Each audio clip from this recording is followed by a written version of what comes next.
ever heard of the story of the man who was tortured because of what in the olden ages was considered an imperfection?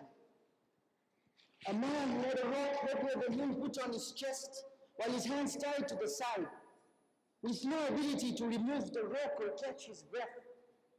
This man still stood for his purpose. No matter what people said, this man was none other than Bilal ibn Rabah, the companion of the Holy Prophet, peace be upon him.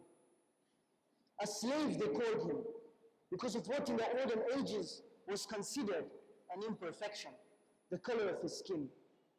Ladies and gentlemen, imperfection is beauty. A research was conducted by Western Ontario University, and they found out that 56% of all the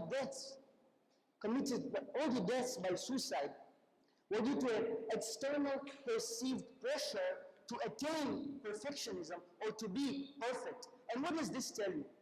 This just tells you that we live in a society that is full of people who view you through all your imperfections. They view you with the lens of all your negative traits instead of viewing you with the lens of all your positive traits. Ladies and gentlemen, I stand here today to emphasize and to make it clear to all of society, along with remind myself, the destructiveness of perfectionism. What we do to others and what society does to us is it cripples us. It disables us and breaks us apart because of something that we can't even control. What we make people think and what society makes us think is that we are useless and we are unable because of that one small thing. That one small thing that is considered an imperfection. For example, acne, having a lisp, a limp, a darker skin tone, height, being overweight, being underweight, scars, squinting, and so many more. And it's so difficult to get away with these things in society. It has become such a plague that the fear of being imperfect has been classified as a phobia under the mental health disorders called atelophobia. The fear of being imperfect. People who have atelophobia are so scared of making mistakes and being imperfect that they avoid situations where they are not sure of success. And they also suffer with depression, anxiety, and a low self-esteem. How many billionaires and successful leaders must we have lost to perfectionism because they tried to attain something but couldn't and never did what they were meant to do for society? Perfectionism is who you are or what you are versus what society wants you to be. But when you stop and look at yourself, truly look at yourself for who you are, is when you start appreciating yourself. It's when you realize that not all your own imperfections are beautiful, but they're the things that define you. They're the things that make you stand out and different in a group of individuals. And who doesn't want that? Who doesn't want to be different or seen for who they actually are? Walt Disney was fired because apparently Mickey Mouse was too scary and he wasn't creative enough. But he didn't listen to them. He went on and fought for his dreams, and now we have Disney Productions.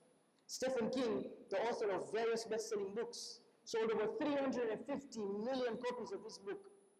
His first drafts were rejected over 30 times.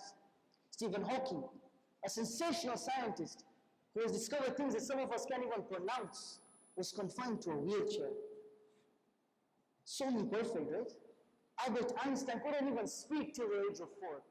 Nicole Kidman had a stammering issue in her childhood. Bruce Willis also had a stammering problem in his youth. Oprah Winfrey came from a broken family and an abused childhood, but still today stands as one of the most influential black women ever. Even though she came from an imperfect background and an imperfect childhood. And now to go back to my first example of Bilal ibn Rabah. This man was not only one of the closest and greatest companions of the Holy Prophet, but at the end of the day, no matter what, it was him that called everyone towards the prayers. And this is a message that the Holy Prophet has left behind for us to ponder.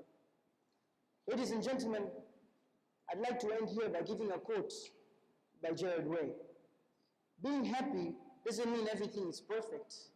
It means you've decided to look beyond the imperfections, and that's where lies beauty. Thank you.